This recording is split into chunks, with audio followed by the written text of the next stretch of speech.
दोस्तों, यूजीसी की नई गाइडलाइंस को लेकर देश भर में चल रहे विवाद के बाद अब सियासी और सामाजिक आंदोलन और तेज हो चुका है।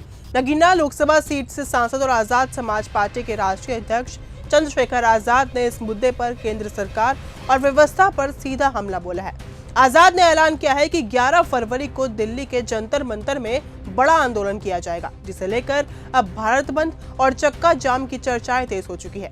कन्नौज के छिबरा मऊ में आयोजित विशाल जनसभा को संबोधित करते हुए आजाद ने कहा कि यूजीसी की नई गाइडलाइंस ने एक बार फिर साबित कर दिया कि देश में जाति सबसे बड़ी सच्चाई है। उन्होंने साफ कहा कि हिंदू राष्ट्र जातिवाद खत्म होने की बातें सिर्फ नारे हैं। जमीनी हकीकत में आज भी दलित, पिछड़े और कमजोर वर्गों के अधिकारों पर सबसे पहले चोट की जाती है।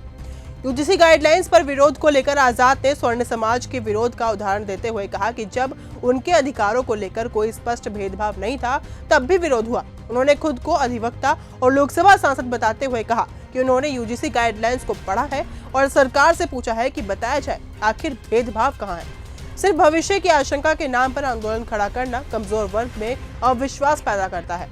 इसी बीच आजाद ने कन्नौज की जनसभा को लेकर प्रशासन पर गंभीर आरोप लगाए हैं। उन्होंने कहा कि पहले जनसभा की अनुमति जानबूझकर नहीं दी गई ताकि कार्यक्रम को रोका जा सके, लेकिन तमाम अड़चनों के बावजूद कार्यकर्ताओं ने कपूरपुर के मैदान में विशाल जनसभा को सफल बनाया।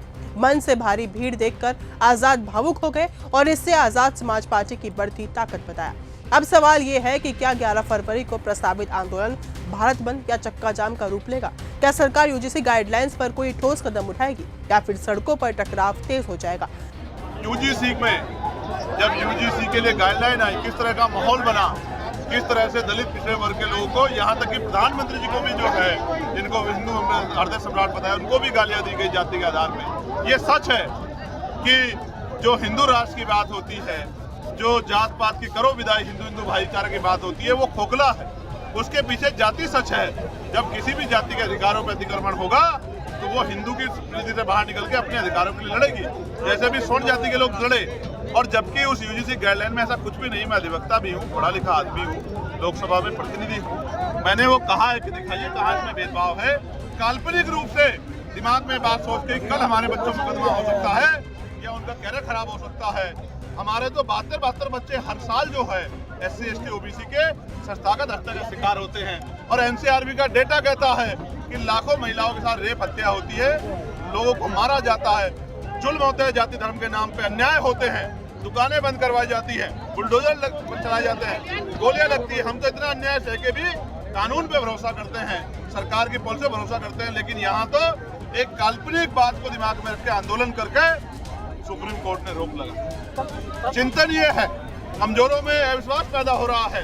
सरकार ने लगता है खेल किया है, इसलिए सरकार की परीक्षा है और हम लोग 11 तारीख को आंदोलन कर रहे हैं जंतर मंतर पे, इसी बात के साथ कि हम यूजीसी को वापस जो है लागू करा के रहेंगे।